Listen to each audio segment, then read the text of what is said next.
Vande Bharat express देश के विकास की बदलती हुई तस्वीर है।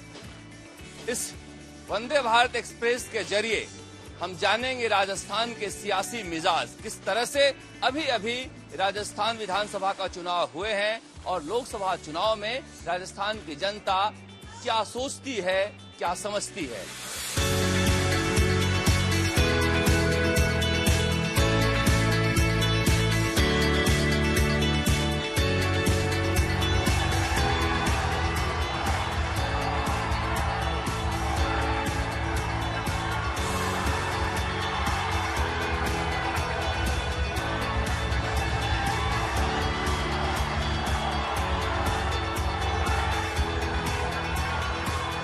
ये उदयपुर से जयपुर को जोड़ता है।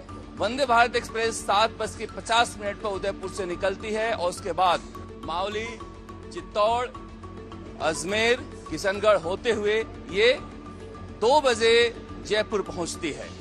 कहा जा रहा है कि इस बार बीजेपी ने राजस्थान में बड़ा परिवर्तन किया है। उस परिवर्तन के क्या फायदे होंगे, क्या नुकसान होंगे, इन सब पर हम बात करेंगे। चलिए हमारे साथ सफर पर वंदे भारत एक्सप्रेस में।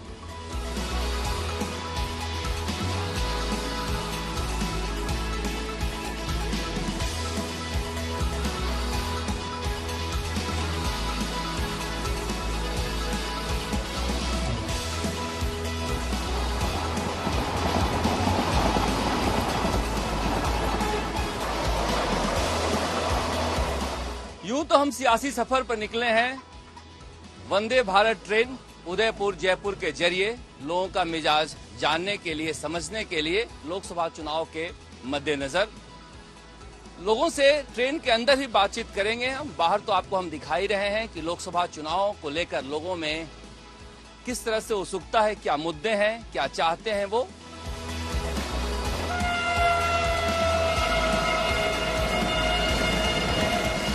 हमारे रेल मंत्री और हमारे प्रधानमंत्री श्री नरेंद्र भाई मोदी और श्री अश्विनी जी वैष्णव को बहुत बहुत धन्यवाद देता हूं और बहुत बहुत शुभकामनाएं देता हूं। हमारे इस रेल सफर को बिल्कुल नया बना दिया। आप लोगों को महिलाओं के लिहाज से क्या मुद्दे हैं लोकसभा चुनाव के लिए, क्या सोचते हैं?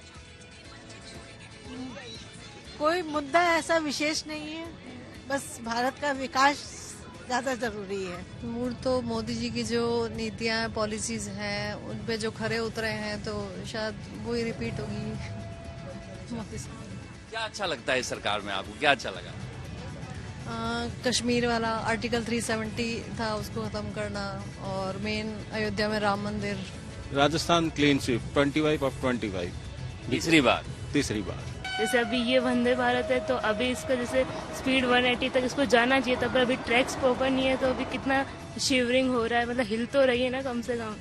तो ट्रेन का क्या फायदा हुआ जब वंदे भारत इसको बनाया गया है। तो हर सेक्टर में प्रोग्रेस हुई है और जिस तरह से प्रोग्रेस बढ़ रहा है, हम तो चाहते हैं कि ये गवर्नमेंट आगे कंटिन्यू रहे और हर चीज में आज प्रोग्रेस कर रहा है, इंडिया आगे बढ़ रहा है और इस चीज की बहुत खुशी है। इस चीज की देखिए जिस तरह का मिजाज है ट्रेन के अंदर, कम से कम जिस तरह का सियासी मिजाज है, मुझे लग रहा है कांग्रेस के लिए बहुत मुश्किल भरा समय है, क्योंकि लोग जिन मुद्दों पर वोट देने की तैयारी कर रहे हैं वो मुद्दे विकास तो है ही, सनातन भी है, राम मंदिर भी है, और लोगों को लग रहा है कि एक बदलाव हुआ है।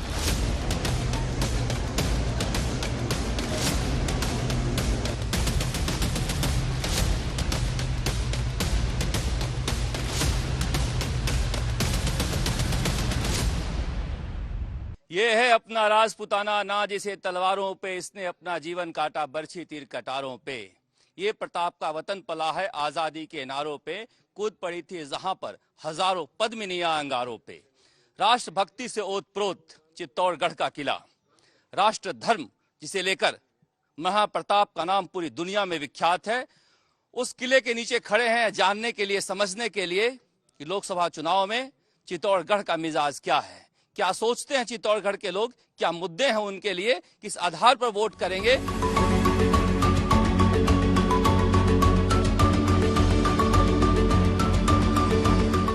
मीरा की भक्ति, पद्मिनी का जौहर और 16,000 रानियों ने एक साथ यहाँ जौहर किया।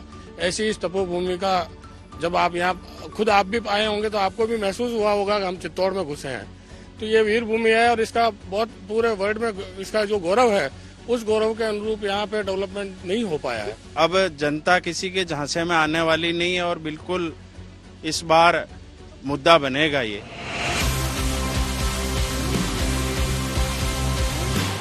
यहाँ के लोग रिपीट नहीं करते थे, अपने सांसदों को बदल देते थे। हो सकता है चित्तौड़ का मिजाज ही ऐसा हो, मगर 2014 में प्रधानमंत्री नरेंद्र मोदी के आने के बाद यहाँ के सांसद सीपी जोशी 2 बार यहाँ से लोकसभा चुनाव जीते हैं और फिलहाल वो बीजेपी के प्रदेश अध्यक्ष भी हैं। 2024 के लिए बीजेपी ने एक बार फिर सीपी जोशी पर भरोसा दिखाया है और उन्हें तीसरी बार चित्तौड़गढ़ से अपना उम्मीदवार बनाया है। अब्दुल जब्बार हैं चित्तौड़गढ़ के कवि, इनसे ना सुने तो आप चित्तौड़ को आधा ही जानेंगे। बोले एकलिंगनाथ किले की काली भव्य भवानी से, बोले कृष्ण कन्हैया अपनी मीरा प्रेम दीवानी से, चंदन का बलिदान ये बोला पन्ना तेरी कहानी से, ये प्रताप का ही प्रताप चित्तौड़ खड़ा मर्दानी से, ये प्रताप का ही प्रताप चित्तौड़ खड़ा मर्दानी से।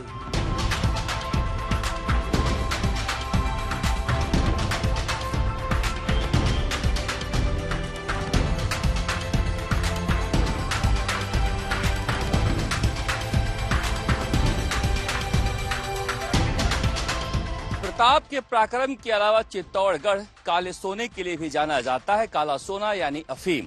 ये अफीम की खेती है, इस तरह से देख सकते हैं। अफीम का ये फूल है और इसके बाद इसमें डोडा आएगा और उसमें चीरा लगाकर दूध निकाला जाएगा और इसे दूध सरकार खरीदती है। इस खेती के लिए लाइसेंस मिलता है। चित्तौड़गढ़ के लिए इतना बड़ा मुद्दा है कि बीजेपी का ऐसा मानना है कि अफीम के खेती के मुद्दे पर बीजेपी को जीत मिली है और फिर से मिलेगी, क्योंकि 2014 में महज 18,000 किसानों को अफीम की खेती का लाइसेंस था, जिसे 10 सालों में मौजूदा सांसद सीपी जोशी ने मोदी सरकार से बढ़वाकर 1,08,000 किसानों के लाइसेंस करवा दिए हैं। और 4 महीने तक हम सारे दिन रात भर घर के सब यहीं पे बिस्तर लगा, पूरे परिवार यहीं पे रहते हैं। क्योंकि यहाँ पे चोर की और सब की तस्कर हर बात की नंगे रखनी पड़े है शायद।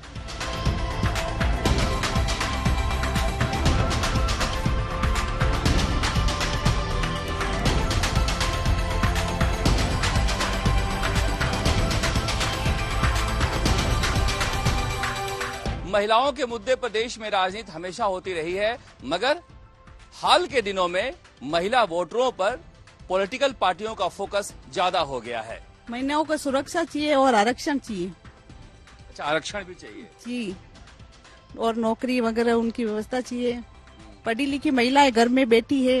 हम तो हमेशा मोदी जी का ही वो रखेंगे और इसके अलावा हमको महिलाओं को आरक्षण के लिए 33% आरक्षण के लिए बात जो चल रही है मोदी जी, और चित्तौड़गढ़ से महिला सीट के लिए हमारी तो ये इच्छा है कि हमको भी मिले। हम हमारी आराध्य देवी मानते हैं माँ पद्मिनी, कर्णावती, फूलकंवर, मेरठनी, जिन्होंने 3 जोहर किए थे।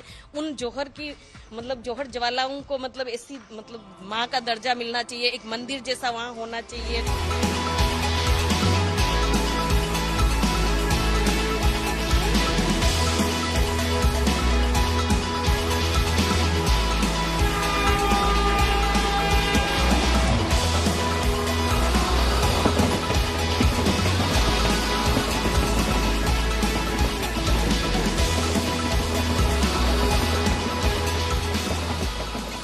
इस मिट्टी में हमने जन्म लिया, इसका हमें अभिमान है। इस मिट्टी में जन्म लिया, यहाँ पर पृथ्वीराज चौहान है।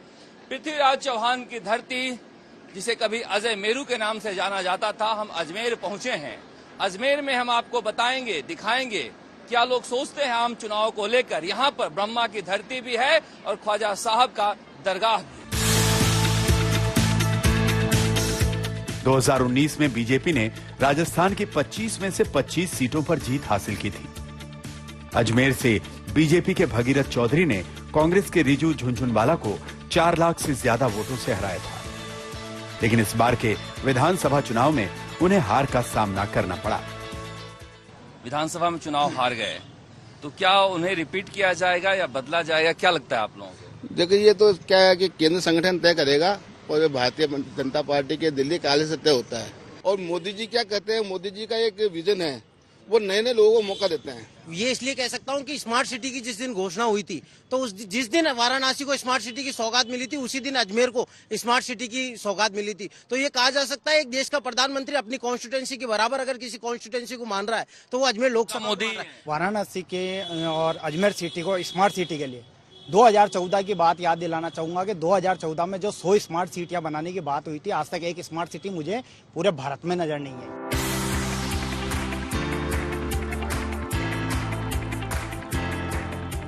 आप अजमेर आए तो यहाँ कढ़ी कचौरी जरूर खाएं। यहाँ कढ़ी कचौरी काफी मशहूर है और अजमेर के संग्रहालय के ठीक बाहर इसकी दुकान है। लोग बड़ी संख्या में इस तरह से आते हैं यहाँ पर कढ़ी कचौरी खाने के लिए। कौन अच्छा लग रहा है इस बार? मोदी जी लगते हैं हमको। मोदी जी अच्छे लग रहे हैं। बीजेपी के आने के बाद रोड का तो डेवलपमेंट अच्छा हुआ है, लेकिन आप लोग किशनगढ़ वाले तो यहाँ के सांसद को ही हरा दिया इस बार विधानसभा में। तो अब जो काम करेगा उसको ही लाएंगे। अच्छा, जो काम नहीं करेगा उसको कैसे लेके आ सकता है? पूरी की पूरी सीटें 25 की 25 सीटें लोकसभा में आएगी हमारी, मोदी जी के नाम पे और विकास के नाम पे। मोदी जी ने इतना काम करा है।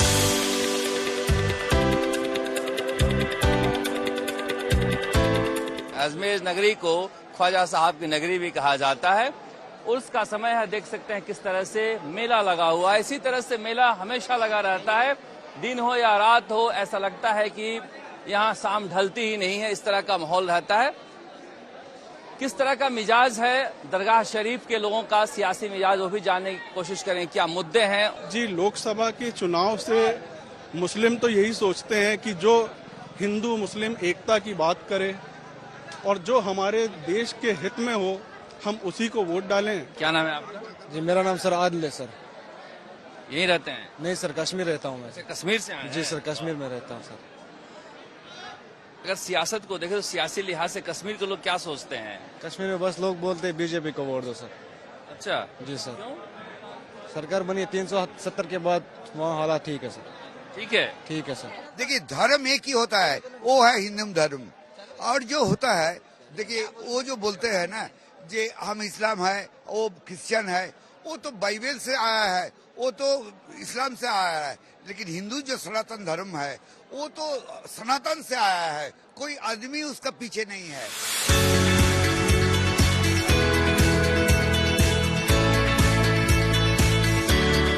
4 बांस 24 गज अंगुल अष्ट प्रमाण, ताऊ पर सुल्तान है मत चूको चौहान। पृथ्वीराज चौहान की नगरी अजमेरू, जिसे अजमेर कहा जाता है। दिल्ली की सल्तनत पर पृथ्वीराज चौहान यहीं से हुकूमत किया करते थे। ये फैला हुआ उनका साम्राज्य है और ऊपर पृथ्वीराज चौहान का किला है। इसी किले से दिल्ली की सल्तनत कभी चला करती थी। 2024 में भी दिल्ली की लड़ाई है, कौन चौहान बनेगा। इसे लेकर देश भर में सियासत बदली किस तरह से समझना है तो आप अजमेर को देखिए, किस तरह से धार्मिक आधार पर ध्रुवीकरण हो गया है अजमेर में। और साफ साफ दिखाई देता है कि कभी ख्वाजा साहब की नगरी से जाने जाने वाला अजमेर अब पृथ्वीराज चौहान की नगरी से जाना जाता है। अजमेर से अब आपको पुष्कर लिए चलते हैं। पुष्कर सरोवर को धरती का बैकुंठ कहते हैं कि धरती पर कोई पहला तीर्थ स्थान बना तो ये पुष्कर सरोवर ही। इसमें डुबकी लगाने के लिए देश भर से लोग आते हैं। अजमेर लोकसभा क्षेत्र में 8 विधानसभा क्षेत्र हैं और पुष्कर विधानसभा क्षेत्र में सबसे बड़ा मुद्दा यही सरोवर रहता है और शुरू से रहता है, मगर आज तक इसकी समस्याएं हल नहीं हुई। श्रद्धालु है स्नान डुबकी लगाने के लिए आते हैं और इस सरोवर की जो है वर्षों से इस सरोवर की जो मेन समस्या है वो यहाँ के सरोवर की जो है गंदे पानी का जो समस्या है वो सबसे बड़ी समस्या है। वो आज तक अभी तक पूरी नहीं हुई है समस्या। अभी तो ये ट्रिपल इंजन की सरकार है। पुष्कर में भाजपा का बोर्ड है, राजस्थान में बीजेपी की सरकार है, केंद्र में बीजेपी की सरकार है। पर लेकिन यहाँ के जो पवित्र सरोवर के जो आस्था के घाट है, 52 घाट, वहाँ आज वो होटलों में बदलते जा रहे हैं। पुष्कर सरोवर केचमेंट एरिया, डूब क्षेत्र, वहाँ अवैध होटलें बन रही है, रिसोर्ट बन रहे हैं, सारा गंदा पानी पुष्कर सरोवर में बह के आ रहा है। ये स्थिति जब हो रही है, जब ये सरोवर ही नहीं रहेगा तो फिर सनातन कैसे बचेगा।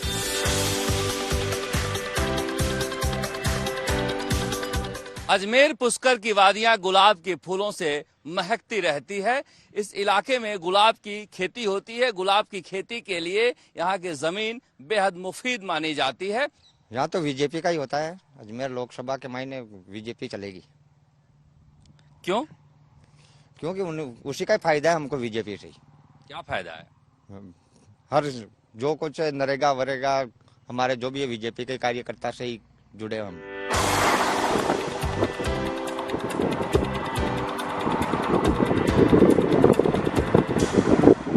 इस तरह से खत्म हुआ हमारा अजमेर का सियासी सफर। हमने लोगों के नजरिए से आपको बताया, दिखाया क्या लोग आम चुनाव को लेकर सोचते हैं, समझते हैं, क्या मुद्दे हैं उनके। हमारे दूसरे साथी भी और हम भी आपको बताते रहेंगे, इसी वंदे भारत ट्रेन के जरिए देश के सियासी मिजाज को समझाते रहेंगे। आप देखते रहिए हमारे साथ।